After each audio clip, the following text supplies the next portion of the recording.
नमस्कार साथियों, मैं अमित कुमार सिंह स्वागत करता हूं आप सभी का आपके अपने चैनल दृश्यम आईएएस पर। साथियों, हमने पिछले सेशन में ब्रिटिश कालीन भू राजस्व व्यवस्था की चर्चा शुरू की थी। पहले सेशन में मैंने बताया कि कितनी तरह की भू राजस्व व्यवस्थाएं ब्रिटिशर्स ने भारत में लागू की। तीन तरह की मैंने भू राजस्व व्यवस्था बताई थी: अस्थाई, रैयतवाड़ी और महालवाड़ी। जिसमें हमने पहली भू राजस्व व्यवस्था अस्थाई की चर्चा की थी, किन क्षेत्रों में लागू की गई ये बताया था, क्या कारण था, परिणाम क्या हुआ, इसकी भी चर्चा की थी। तो अब उसके आगे जो दूसरी महत्वपूर्ण भू राजस्व व्यवस्था थी रैयतवाड़ी, उस पर चर्चा करेंगे। तो रैयतवाड़ी जो व्यवस्था थी वो किन क्षेत्रों में लागू की गई, क्या कारण थे, इन सबको आज इस सेशन में हम देखेंगे। तो जो रैयतवाड़ी व्यवस्था थी, सबसे पहले हम एक इंडिया का छोटा सा ऐसे ड्रा करते हैं मैप और उसमें इसकी लोकेशंस देखते हैं। तो आप ये देखेंगे, इधर ये मद्रास वाला एरिया, ये बॉम्बे वाला एरिया, ठीक है, आपका ये सिंध और असम का क्षेत्र, थोड़ा बहुत ये कुर्ग वाला एरिया, इन सब में ये लागू थी। कहाँ कहाँ लागू थी? तो ये आपका बम्बई और ये मद्रास प्रेसिडेंसी, कर्नाटक का कुर्ग क्षेत्र, इधर आप जाएंगे असम, ठीक, ये सिंध प्रांत में, इन क्षेत्रों में लागू थी ये व्यवस्था। ये व्यवस्था सर्वाधिक विस्तृत क्षेत्र में लागू थी। जैसा कि मैंने बताया था, अस्थायी बंदोबस्त 19% क्षेत्र पर लागू था, लेकिन ये जो रैयतवाड़ी व्यवस्था थी ये टोटल भारतीय भू क्षेत्र के 51% भाग पर लागू थी। बाकी 30% भूभाग पर महलवाड़ी लागू थी। ठीक है, तो ये ध्यान रखिएगा। अब हम जो है देखते हैं कि ये कब लागू की गई थी।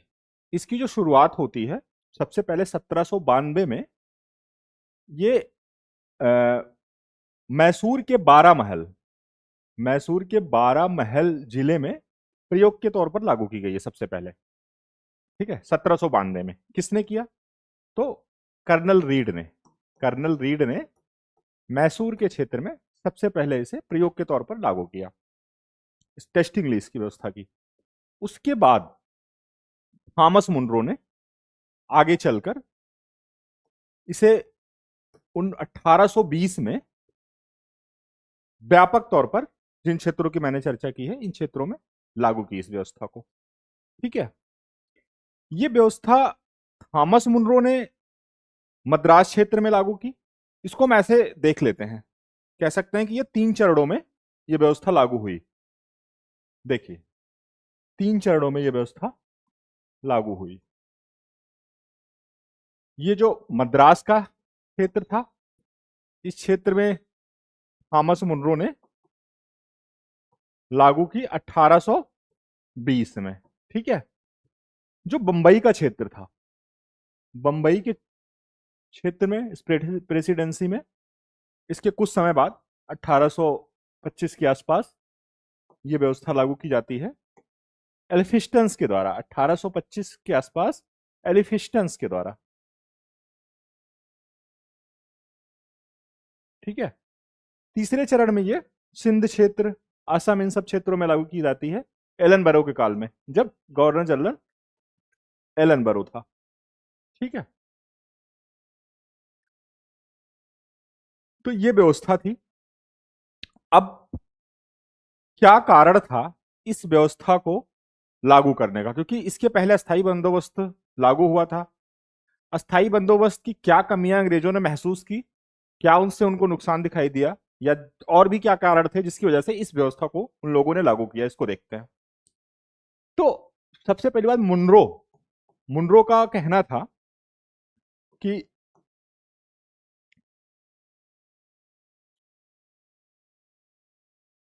कुछ गिने चुने 400-500 जमींदारों के साथ हम राजस्व व्यवस्था को लागू करें। इससे बेहतर है कि हम 40-50 हजार, 40-50 हजार जोत के जो मालिक कृषक हैं, कृषकों से सीधे व्यवस्था लागू करें। इनका तर्क था, क्योंकि इन्होंने देखा दक्षिण की स्थितियां कि वहां पे जोतों का आकार छोटा है, जमींदारी व्यवस्था इतनी मजबूत नहीं है उन क्षेत्रों में, बंबई के क्षेत्रों में या मद्रास के क्षेत्रों में। तो इन सब आधार पर उन्होंने ये तर्क दिया। ठीक है, पर्टिकुलर मद्रास को लेके इनका तर्क था। तो ठीक है, ये व्यवस्था लागू कर दी गई। अन्य कारणों की अगर हम बात करें, पहला कारण, अगर इस व्यवस्था को लागू करने के कारण की बात करें, रैयतवारी लागू करने का कारण, तो पहला कारण तो यही हो गया कि दक्षिण की अलग भौगोलिक और सामाजिक स्थिति, जैसा कि मैंने बताया, जोतों का आकार छोटा होना और जमींदार उतने मजबूत स्थिति में नहीं थे उधर, छोटे छोटे जमींदार थे। ठीक है, तो उनके बस का नहीं था कि वो रैयतों से, किसानों से वो वसूली कर सकें निर्धारित मात्रा में और राज्य के कोष में जमा कर सकें। तो ऐसा इन लोगों ने सोचा। अगला कारण अगर हम देखें तो एक कारण यह भी माना जाता है, क्योंकि अब 1820 के आसपास देखा जाए तो ब्रिटिशर्स ने भारत में काफी हद तक अपना शिकंजा कस लिया था। उन्होंने एक प्रशासनिक व्यवस्था डेवलप कर ली थी।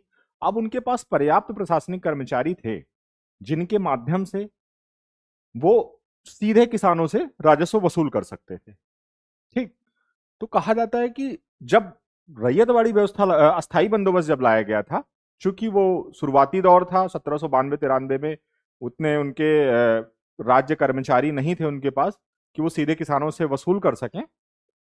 लेकिन 1820 तक स्थितियां बदल गई थी, तो अब उनको किसी बिचौलिए वर्ग को रखने की आवश्यकता महसूस नहीं हुई, जो कि बस लगान वसूली के एवज में एक लगान राशि का बड़ी मात्रा वो अपने पास रख लेता था। ठीक, तो पहला कारण यह हो गया। दूसरा कारण प्रशासनिक ढांचे का विकास, ठीक, जिसके माध्यम से वो लगान वसूली कर सकते थे। अगला कारण एक माना जाता है इसमें बड़ा कारण, विचारधाराओं का प्रभाव। विचारधाराओं में जैसे कि हम सभी जानते हैं कि ब्रिटिशर्स अपनी शासन व्यवस्था को भारत में वैध रूप से स्थापित करने के लिए बहुत सारी विचारधाराओं का भी सहारा लिया। तो उसी तरह से यहां पर भी अपनी इस लगान व्यवस्था के लिए भी वो कई विचारधाराओं की वो यहां पे सपोर्ट लेते हैं, जैसे कि उपयोगितावादी विचारधारा। ठीक, उपयोगितावादी विचारधारा क्या कहती है? अधिकतम लोगों का अधिकतम सुख। इसके जो थिंकर हैं वो हैं मिल, जेम्स मिल, जिनका कहना है कि व्यवस्था ऐसी हो, प्रशासनिक व्यवस्था या राजस्व की व्यवस्था, वो इस तरह की व्यवस्था हो जिसमें अधिकतम लोगों का अधिकतम सुख निहित हो। तो वो कैसे हो सकता है? सीधे किसानों से हम अगर राजस्व वसूल करेंगे तो उसकी ज्यादा से ज्यादा मात्रा एक तो सीधे राज्य के पास आएगी, राज्य मजबूत होगा और कल्याणकारी मदों पे वो खर्च कर सकेगा, अकाल जैसी परिस्थितियों से निपटने की उसके पास क्षमता बढ़ेगी।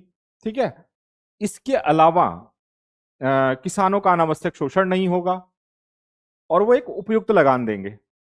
ठीक, एक कारण ये माना गया। दूसरा, उदारवादी विचारधारा का भी प्रभाव माना गया, जिसके प्रवर्तक रूसो, लॉक वगैरह थे।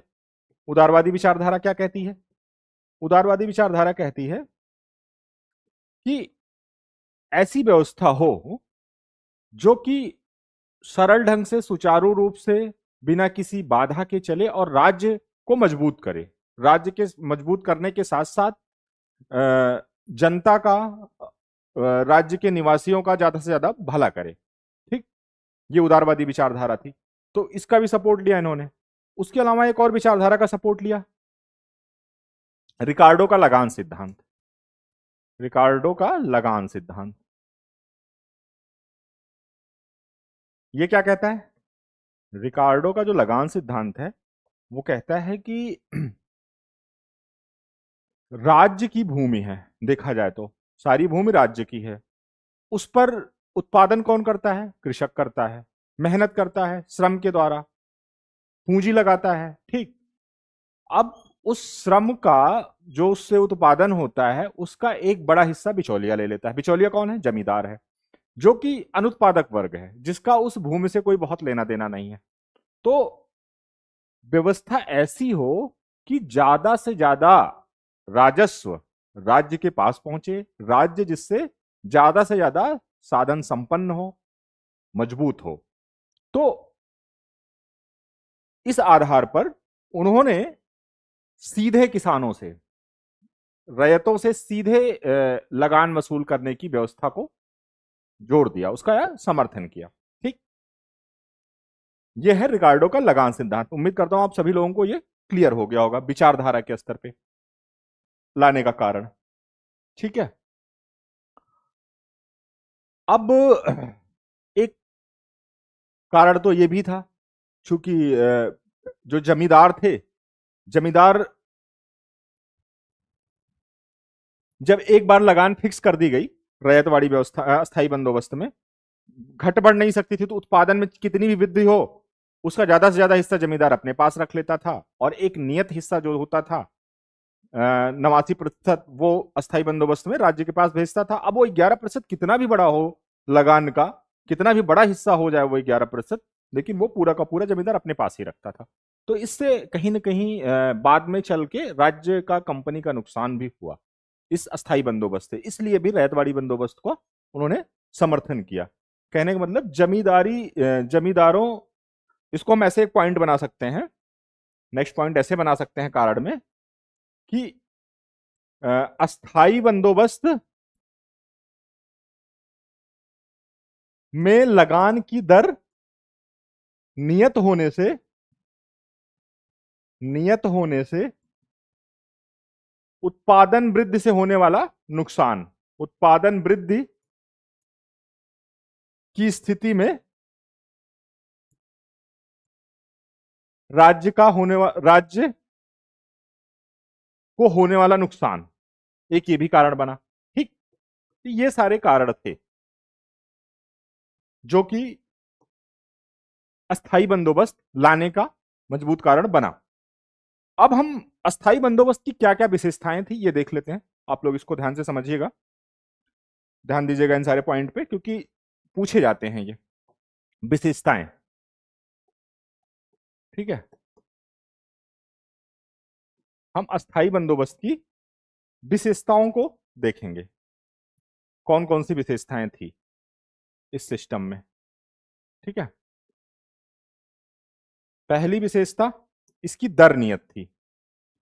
हम कहेंगे कि इसकी जो दर थी वो नियत थी, ठीक है।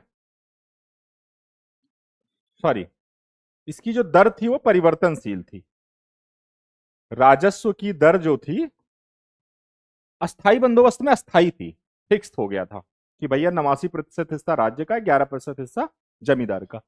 यहां राजस्व की दर नियत नहीं थी, ठीक है, नियत नहीं थी, और इसका समय भी नियत नहीं था। ये 20-30 वर्षों के लिए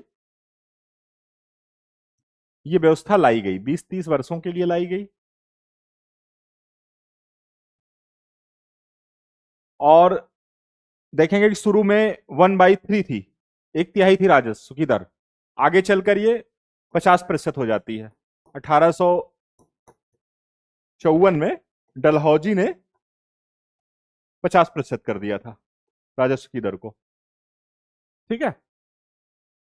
तो दर भी नियत नहीं थी और काल भी नियत नहीं था इसमें।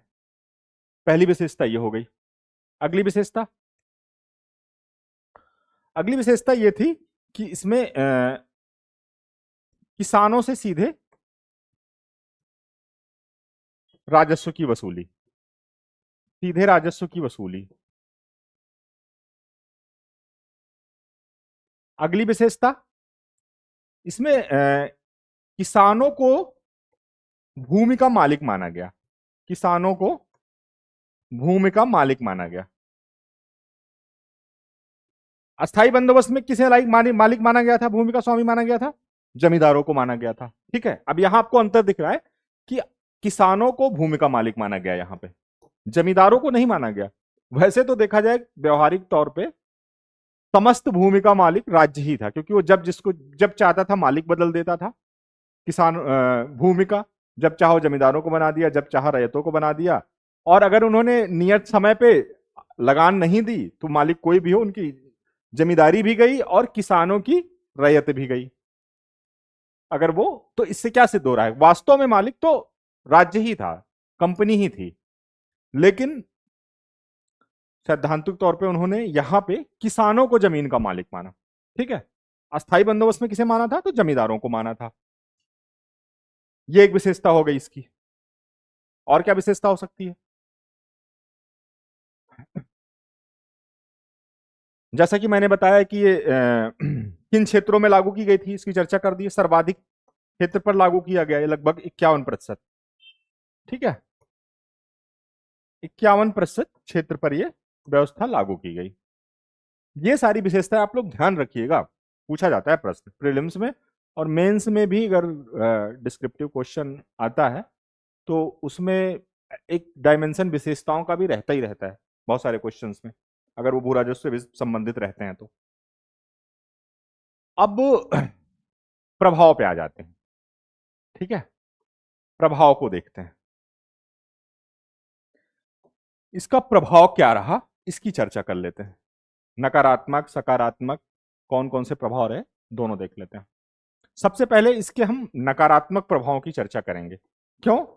क्योंकि जो भी भू राजस्व नीतियां इन्होंने लागू की ब्रिटिशर्स ने, उन सबके नकारात्मक परिणाम ही ज्यादा निकल कर आए, वही ज्यादा महत्वपूर्ण थे। सकारात्मक प्रभाव ऐसा कुछ खासा था नहीं इनकी नीतियों का।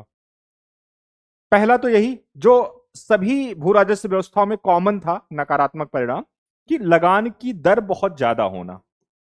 लगान की दर 50% भी अगर आप ले रहे हो तो बहुत ज्यादा है, क्योंकि भले ही आपने भूमि का सर्वेक्षण कराया, माप जोक कराई, लेकिन सूखा पड़ रहा है, सिंचाई नहीं हो पा रही है, बहुत सारी दिक्कतें हैं, तो उत्पादन एक बराबर तो होता नहीं था। बंजर जमीनें होती थी, उनका उत्पादन और कम होता था। लगान की दर ज्यादा, ठीक है, किसानों का शोषण परिणाम स्वरूप, किसानों का शोषण हुआ। शोषण से क्या होगा, लगान चुकाने के लिए वो कर्ज लेंगे, सूदखोरी में फंसेंगे, महाजनों से कर्ज लेंगे, सूदखोरी में फंसे किसान। और क्या नकारात्मक परिणाम हुआ इसका, क्योंकि एक फिक्स तिथि तक, जैसे वहां सूर्यास्त कानून था अस्थाई बंदोबस्त में, उसी तरह से रैयतवाड़ी में भी ये था कि नियत तिथि और नियत समय तक अगर ये लगान नहीं देते थे तो यहां भी सूर्यास्त का कानून लागू होता था और इनकी जमींदारियां, सॉरी, इनकी जो रैयत थी वो छीन ली जाती थी इनसे। ठीक है, नियत समय पर राजस्व ना चुकाने पर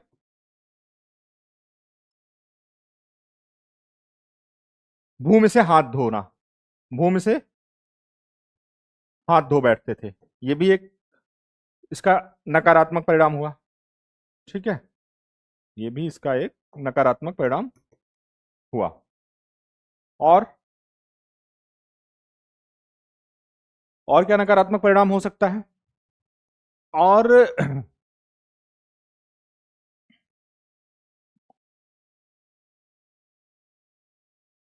लगभग लगभग मैंने सारे इसके नकारात्मक परिणामों की चर्चा कर दी है। एक और अगर कह सकते हैं कि मजबूरी में वो नकदी फसलों की तरफ मुड़े, जो कि सभी उसमें कारण था, क्योंकि जब लगान नहीं चुका पा रहे हैं तो उनको लगता है हम नकदी फसलों को बेचकर ज्यादा धनराशि हासिल करेंगे और लगान चुका लेंगे।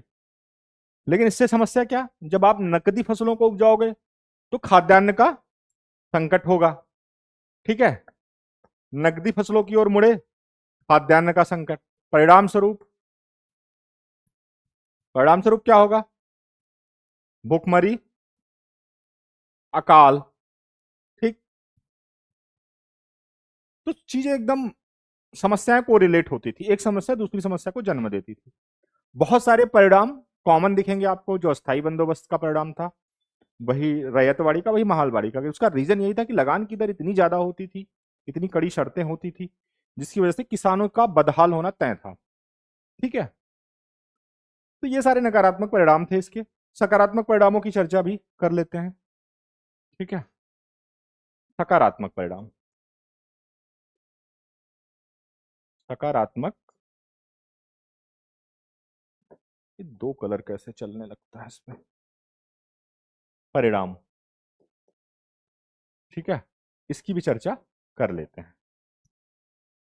सकारात्मक परिणाम में हम देखते हैं कि कौन कौन से इसके सकारात्मक परिणाम निकल कर आए। पहला यही कि चूंकि अब बिचौलिए वर्ग की समाप्ति थी, बिचौलिए वर्ग की समाप्ति होने से किसानों का मनोबल बढ़ा, किसानों का मनोबल और प्रेरणा बढ़ी। इसका परिणाम क्या हुआ? इसका परिणाम यह हुआ कि उन्होंने कृषि में निवेश किया। ठीक, परिणाम स्वरूप उन्होंने कृषि में निवेश किया। भाई उन्हें एक तो अस्थाई अपने मालिक मान लिया। ठीक है, दूसरा बिचौलिए वर्ग की समाप्ति हो गई, सीधे संपर्क हो रहा है राज्य के कर्मचारियों से। तो कृषि में निवेश बढ़ाया उन्होंने, उनको लगा कि हम उत्पादन करेंगे तो एक हिस्सा राज्य ले जाएगा, जो भी ले जाएगा निर्धारित हिस्सा, बाकी जो उत्पादन बढ़ेगा वो हमारा होगा। ठीक है, ज्यादा से ज्यादा अगर हम उत्पादन करेंगे तो भले ही लगान का एक हिस्सा राज्य के पास जाएगा, बड़ा हिस्सा, लेकिन लगान की राशि जितनी, राज्य उत्पादन की राशि जितनी बड़ी हो गई, हमारा हिस्सा भी उतना ही बड़ा होगा। ठीक है, कृषि में निवेश बढ़ा। दूसरा क्या हुआ? किसानों का राज्य से जुड़ाव हुआ। भाई जब सीधे कर्मचारी अधिकारी जाके किसानों से राजस्व वसूलेंगे तो उनका भी राज्य से जुड़ाव होगा, किसानों का राज्य से जुड़ाव हुआ। ठीक है, अगला,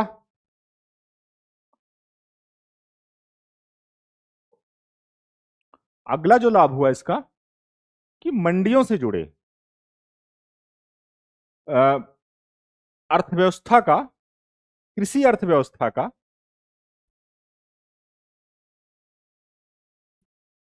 मंडियों से जुड़ाव हुआ। ठीक, मंडियों से जुड़ाव हुआ तो अब उनके लिए आसान था कि अपने, अगर वो उपभोग के अलावा अगर उनके पास बच रहा है तो अपने सामान को वो, जो कि राज्य की तरफ से भी स्थापित मंडियां होती थी, वहां अपने सामान को वो ले जाकर अपने खाद्यान्न को वो बेच भी सकते थे। वो चीजें उनके लिए सहज हुई उनका, क्योंकि राज्य की तरफ से इसके लिए उनको समर्थन मिला। ठीक है, तो ये सारे इसके सकारात्मक कुछ परिणाम निकल कर आते हैं। अगली जो व्यवस्था थी वो थी महालवाड़ी व्यवस्था। अस्थाई बंदोबस्त के बाद अगली जो व्यवस्था थी वो थी महालवाड़ी व्यवस्था।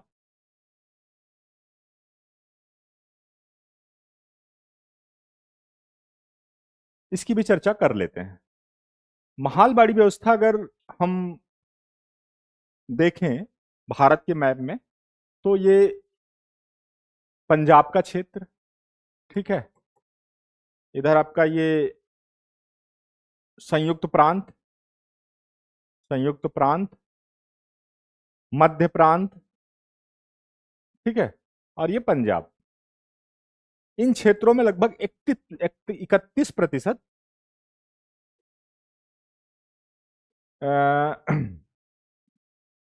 30%, 31 नहीं 30%, 30% क्षेत्रों पर यह राजस्व व्यवस्था लागू हुई। ठीक है, कहां कहां? पंजाब, संयुक्त प्रांत, मध्य प्रांत, मध्य प्रदेश के क्षेत्रों में। ठीक है, कब लागू हुई? तो 1819 में सबसे पहले इसका विचार दिया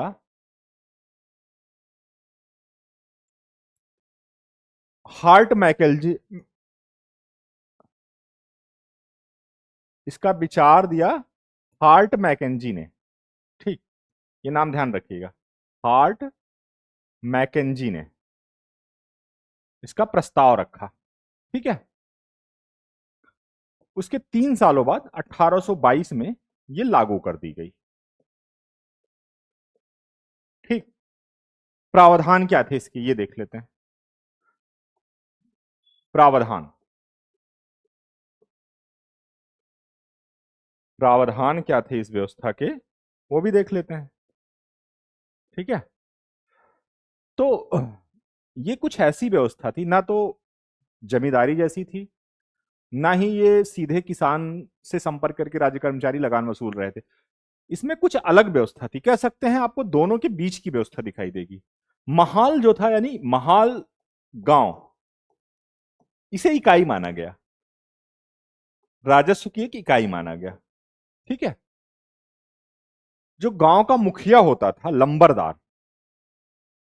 उसे बोलते थे लंबरदार, उसको यह जिम्मेदारी दी गई कि वो गांव के समस्त रैयतों से, समस्त किसानों से लगान वसूलेगा, उनसे इकट्ठा करेगा और एक निर्धारित हिस्सा राज्य को देगा वो। ठीक, ये इसमें तय हुआ। और कह सकते हैं किसी महाल, जो महाल था, संपूर्ण ग्राम को ही भूमि का यहां स्वामी माना गया, संपूर्ण ग्राम को ही, महाल को ही भूमि का मालिक माना गया। ठीक है, इस व्यवस्था में भूमि का मालिक माना गया यहां पे। तो ये सिस्टम था इसका। ठीक है, क्यों लाया गया, इसके भी आप सिंपल कारण बता सकते हैं। महालवाड़ी क्यों लाया गया, ये व्यवस्था क्यों लाई गई? तो वही, एक तो एक बड़ा पॉइंट है इसके पीछे, बाकी तो अस्थाई बंदोबस्त से हाँ, अस्थाई बंदोबस्त से जो उसकी कमियां निहित थी, दर फिक्स होने की वजह से, वो एक बड़ा कारण था। इसके अलावा एक बड़ा कारण इसका यह था कि जिन क्षेत्रों में लागू की गई थी ना, वहां ग्राम सहकारिता की व्यवस्था बहुत मजबूत थी। जजमानी व्यवस्था और सहकारिता की व्यवस्था बहुत मजबूत थी। लोग भावनात्मक रूप से एक दूसरे से काफी जुड़े हुए थे, जो जोतदार थे। सहकारिता की व्यवस्था ग्रामीणों में काफी मजबूत थी।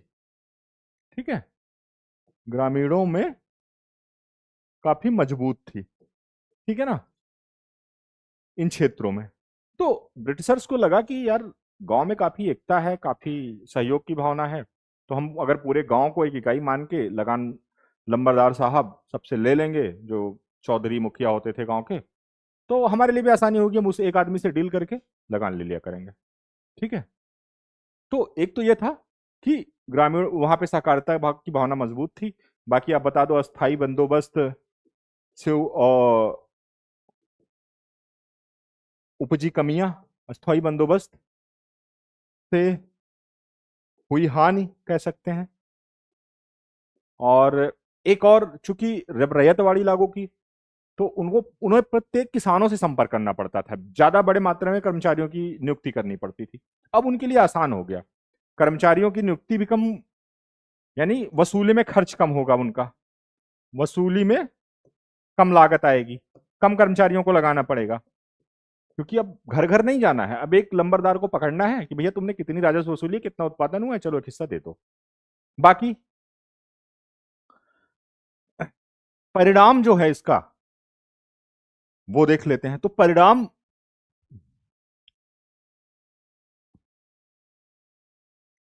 इसका उसी तरह से नकारात्मक ज्यादा रहेगा जैसे कि बाकी सारी व्यवस्थाओं का था।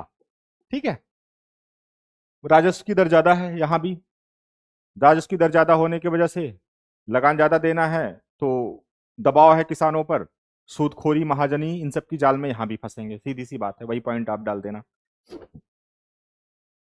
शुरुआत में इसकी जो लगान की दर है 75% थी, सब बहुत ज्यादा थी। बाद में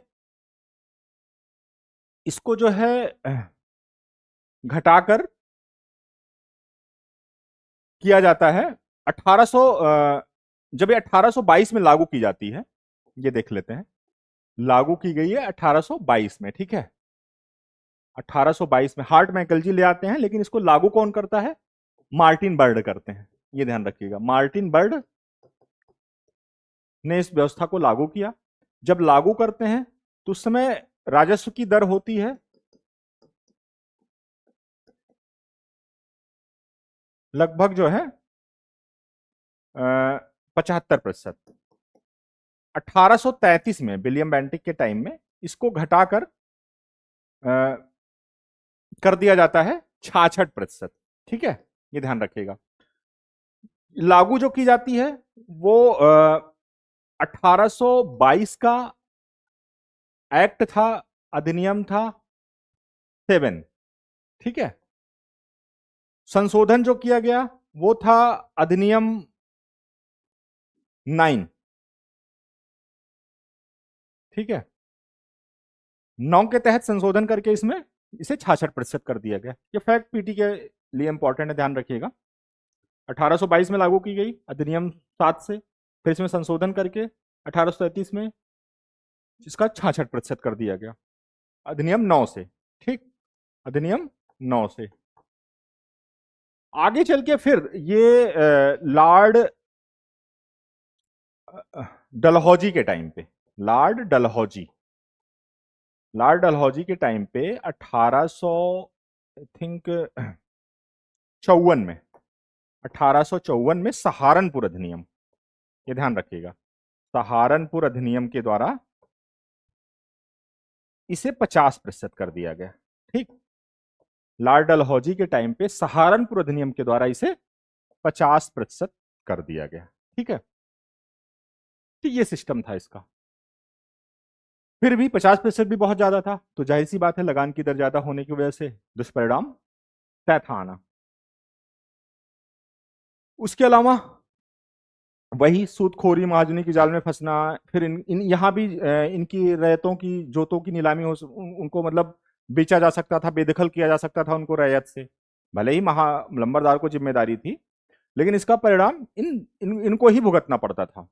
यहाँ पे ऐसा नहीं था कि लंबरदारों की लंबरदारी चली जाएगी, सीधे फिर उनके वो बेदखल कर दिए जाते थे जो किसान होते थे अपनी भूमि से।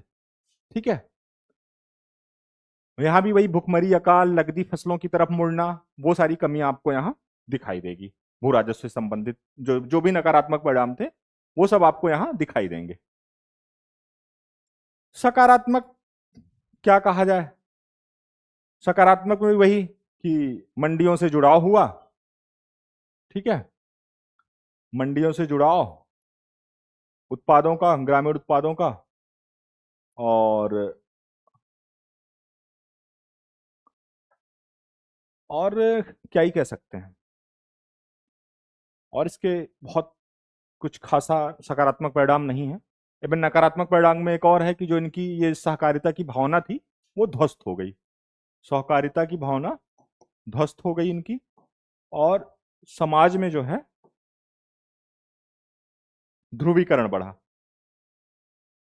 ठीक है, क्योंकि लंबरदारों ने अपनी शक्ति का दुरुपयोग किया, वो बेदखल कर देते थे किसानों को, उनके धोखाधड़ी करके उनके रैयतों को वो खुद अपने नाम करवा लेते थे, लगान बहुत ज्यादा वसूल करते थे, तो वो तो संपन्न होते गए, लेकिन किसानों की स्थिति वो धीरे धीरे वो मजदूर होते गए। तो यहाँ भी आपको समाज में ध्रुवीकरण दिखाई देगा, सहकारिता की भावना जो बनी हुई थी वो टूट गई। ठीक है, ये एक और नकारात्मक परिणाम इसका दिखाई देता है। तो हमने अपने इस सेशन में आज बाकी जो दो भू राजस्व व्यवस्था थी उनकी चर्चा कर ली। ब्रिटिश भू राजस्व व्यवस्था के सभी पद्धतियों को हमने बता दिया है, इसके परिणामों को बता दिया है। अब जो हमारा अगला अगला सेशन होगा उसमें हम कृषि का वाणिज्यीकरण कैसे हुआ उसको जो है विस्तृत रूप से देखेंगे अगले सेशन में। आप लोग अगले सेशन में मिलिएगा, तब तक के लिए धन्यवाद। और लास्ट में मैं ये जरूर कहूंगा कि ज्यादा से ज्यादा लोगों को आप लोग मेरे वीडियो को शेयर करिए, और प्लीज जो सब्सक्राइब ना किए हों वो मेरे चैनल को सब्सक्राइब करें, जिससे हमें थोड़ा सा इससे और मोटिवेशन मिले और हम लगातार वीडियो लाकर आप लोगों के सामने प्रस्तुत हो सकें। धन्यवाद।